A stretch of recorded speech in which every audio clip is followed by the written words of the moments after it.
This is where most people start blaming themselves. They think like, I have no willpower. I can't stop eating. I don't know how to stop eating when I'm full. Something's wrong with me. But what's actually happening is that your hunger and fullness signals have been disrupted at the hormonal level.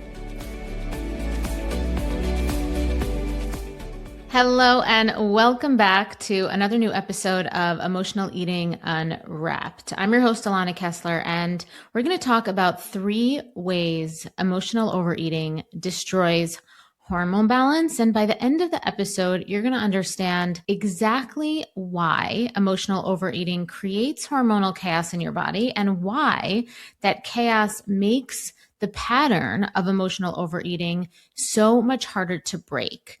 And I'm going to go into some things that maybe no one has ever told you about. We're going to kind of unpack all of it. And at the end, you're going to see that it's not really a you problem or a willpower problem, but it's really a biology problem. And once you see it, you won't be able to unsee it. And I think it's really going to support you in just feeling better and just understanding how to move through the situation. So the first thing I want you to understand is that emotional overeating is not a food problem. It never was. It's a stress response. This particular stress response has a hormonal signature that runs through your entire body. So when you're eating in a dysregulated state, whether that's stressed, hypervigilant, numb, anxious, overwhelmed, you're not just consuming food.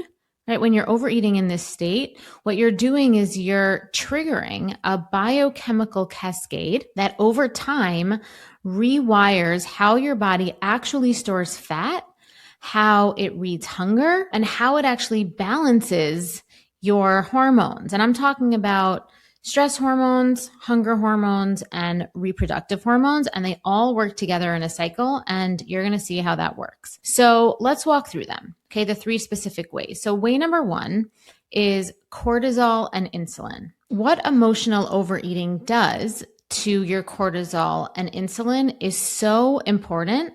And honestly, when I understood this, it really unlocked something for me that helped me just understand that this isn't just about me being more disciplined. This isn't just about me getting more control. Because when you're eating emotionally, you're almost never eating from a calm, regulated place. You're eating because something happened, right? A hard conversation, a long day, a feeling you didn't know what to do with, something that activated an emotion or a feeling inside you. And in that moment, your body is already flooded with cortisol, right? Which is your primary stress hormone. Okay. And its job at the core is to prepare you to activate, right? To prepare you for a threat. It spikes your blood sugar. This is the biochemical nature of it. It spikes your blood sugar. It slows digestion, and it signals we're in danger. We don't have time to properly process food right now because digestion is secondary to survival, right? If we need to survive, the body's going to release blood sugar for energy. It's not going to worry about digesting properly. Okay. But what happens in this moment when you're feeling this way and you're activated this way and you eat, and usually what you eat in this state is something sweet, something fast, something that promises relief, because those are often foods that soothe the nervous system more quickly based on its taste, texture, many different things. And they also spike dopamine really quickly. Those foods have chemicals in them that attach on to the dopamine receptors. But here is what ends up happening next. When you eat those foods, while cortisol is already elevated, your insulin response, it ends up going into overdrive. Okay, your body is trying to manage this blood sugar spike while simultaneously managing a stress hormone. And when these two systems are constantly colliding day after day, stress response after stress response, your cells start to become less sensitive to insulin signal. You have to produce more and more insulin to do the same job. Okay. And this is actually, believe it or not, the beginning of diabetes, right? This is how type 2 diabetes starts.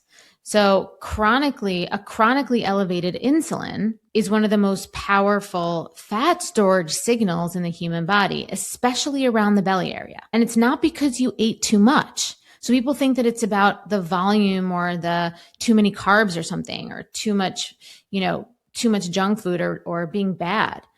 But that's not it. It's not that you're bad. It's just that your body was in a chronic stress state every single time you had these emotional overeating situations. And over time, it got less efficient at its job. So I remember, and I've shared pieces of this before, that there was a long stretch in my own life where, I felt like I was putting so much energy, so much effort into weight loss, right? I was watching a lot of stuff. I was, probably eating less, being very particular and, strict about what I was eating, and the scale was not moving, right? The scale just wasn't moving at all. And what I didn't really connect the dots with was that the emotional overeating that I was doing in my private time, there would be these maybe like 7 days where I would be super quote unquote good, but then I would have these weekends or something where I would emotionally overeat, or, all these different things. The chronic, just like hypervigilance of watching what you eat, was keeping my cortisol and my insulin in this constant state of tug of war, right? Because I was in this hypervigilant state. And then, I kept getting more and more insulin resistant with the overeating. That's the thing. Like, the pattern of my behavior was more the problem.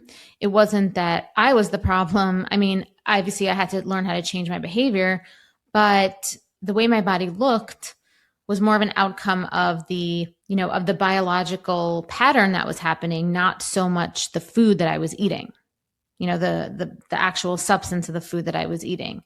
It was the internal environment that I was eating in that was actually more detrimental than anything else. You've built a good life. From the outside, it looks like you have it all together. You eat clean, you work hard, you take care of everyone, but there's this one area that still feels impossible to master, and that is food. You can eat perfectly all day and still end up in the kitchen at night wondering why you keep doing this. You promise yourself you'll start fresh tomorrow, and I know you mean it every single time. But the cycle, it always finds its way back, especially when you're stressed, when you're overwhelmed, or when you're just tired of being the one that's holding it all together. And I get it because I lived that way for years. And what I learned is this: the problem, it was never about food. It was the pressure underneath it, the perfectionism, the self-doubt, the part of me that never felt safe and secure to just be me. And that's why I created the sober eating sequence. It's a proven 3-phase method that rewires the emotional patterns and the belief systems driving overeating, so you can relax, trust yourself around food, and release weight completely naturally, without force and without obsession. Because when your body feels secure, it lets go. The cravings quiet, the self-punishment, it softens, and food, it stops being the thing that you have to fix. This is not another plan. This isn't another rule book. It's a revolutionary transformation for your nervous system, for your body, and for your identity. So join the sober eating movement today.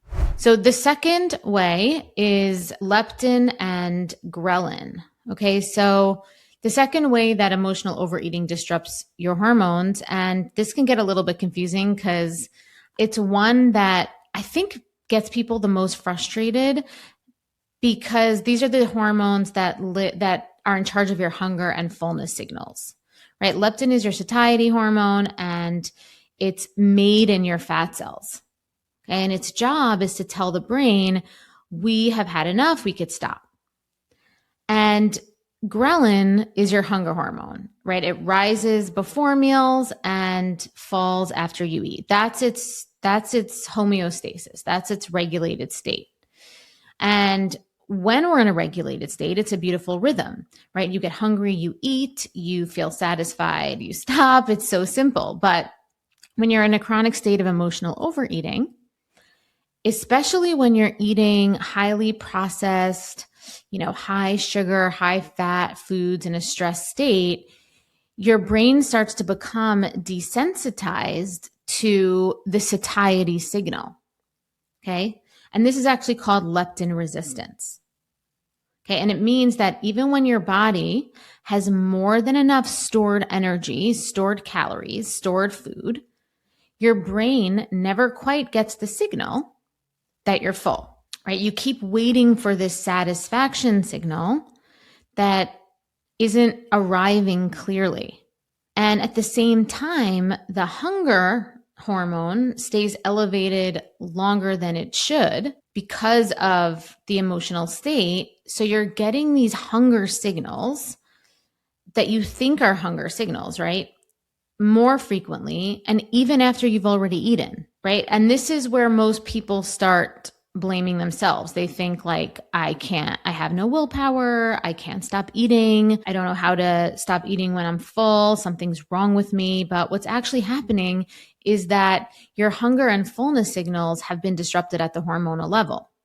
Your nervous system has been trained over time to expect food as its primary coping tool, and your appetite hormones, the ones that we just were talking about, have reorganized themselves around that expectation. This is essentially a survival mechanism, and it often starts when we're very young. It really does. This sort of behavior, and that's why it really takes dedication, patience, compassion, time to rewire this specific thing, because it really is a trust thing. You have to rebuild trust with your body. All right. And the third way is one that I think surprises women the most, but it's how emotional overeating actually dismantles your estrogen and progesterone balance. And this is one of the reasons why you might feel this more, why you might start noticing how emotional overeating, and that you might be an emotional overeater a little later in life, like middle age or late 30s, early 40s, as perimenopause starts to happen, potentially because naturally these hormones start to get a little bit more out of whack. But it's really an interesting insight, because most of us don't think about our reproductive hormones when we think about our eating habits, right? And that's why I said it really only, as you get to like early middle age, perimenopause time, you start to see it more. As you understand more about the body and about biology, you realize that your hormonal system is not a collection of separate departments, right? It's not different compartments here. It's one ecosystem, and every part of this hormonal ecosystem is in conversation with every part all the time. Okay. So this is really an important thing to listen to. It's actually like mind blowing. So chronically elevated cortisol, right, which we talked about, which, as we know, runs alongside emotional overeating, actually competes directly with progesterone for the same receptor sites of the body. So you want to think of it like this. Cortisol shows up at the party and starts using progesterone seat. And progesterone, which is more of like your calming, balancing, sleep supportive, circadian rhythm balancing hormone, gets crowded out. Right? It's why progesterone is actually one of the most common hormone replacement therapies in perimenopausal women, because of this specifically. And so when progesterone drops relative to estrogen, you get what's called estrogen dominance. And the symptoms read like a checklist that so many of my clients recognize immediately,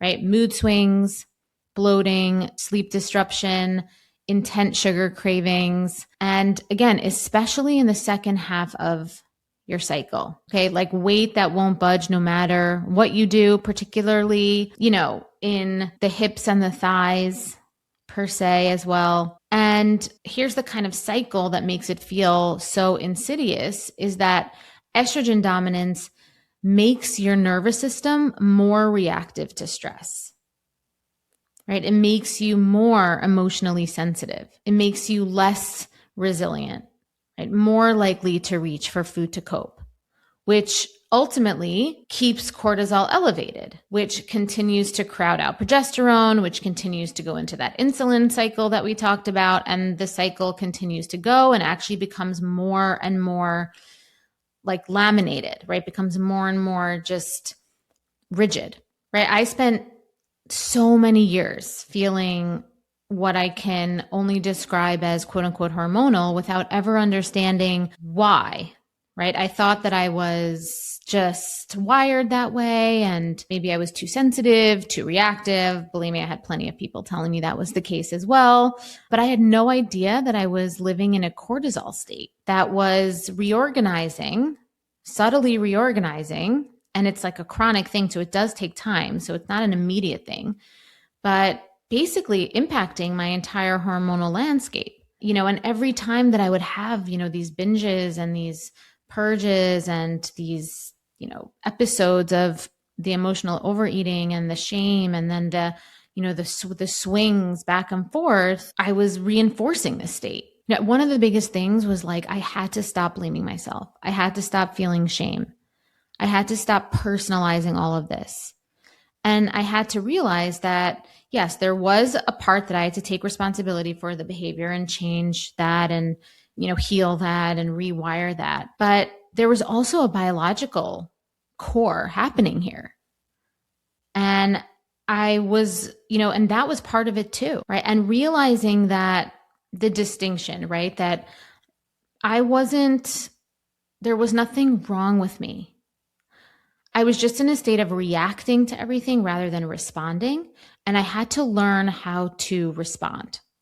I had to learn how to respond to life and not react to life, right? And that's one of the biggest things I teach in all of my programs, the Invisible Weight Detox, the Sober Eating Sequence. Like, we learned so many things in those programs, but really just changing from this constant cortisol state to a state of responding so that your hormones could stay balanced and really support the work, support the healing, support the changes.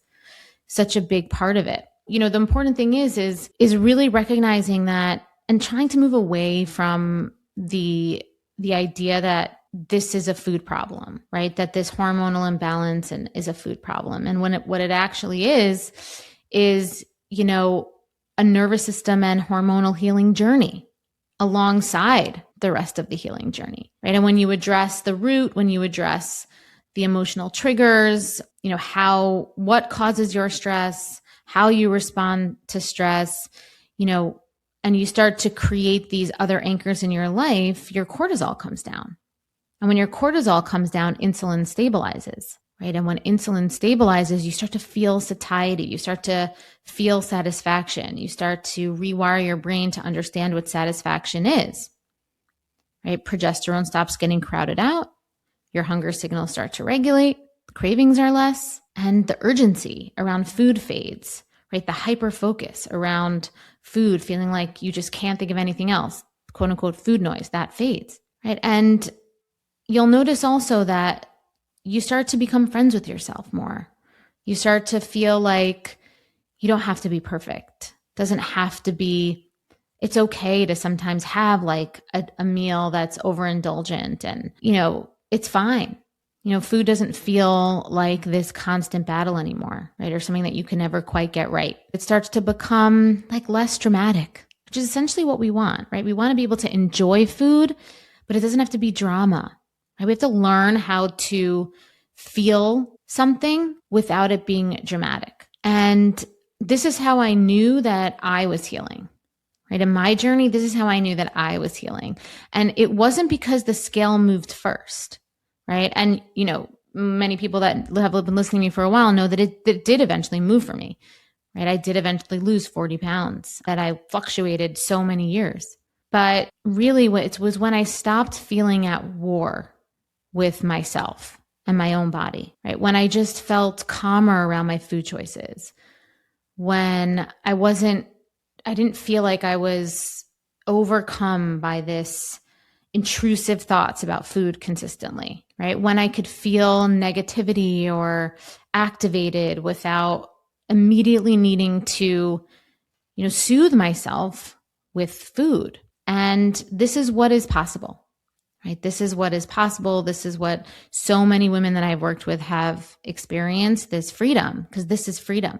That is all I have for you today. And I'm excited to dive deeper into these conversations. If you are interested in more topics about hormone balance, please leave us a comment. Let us know. Please like and subscribe to us on Spotify, on Apple. Rate us 5 stars. It's really helping us, get more views on our podcast. You can rate us 5 stars on Apple, on Spotify. Leave us a written review there if you feel so inclined. YouTube, we're there. Please subscribe there. Hype us up. And until next time, I'm Alana, and thank you for listening to Emotional Eating Unwrapped.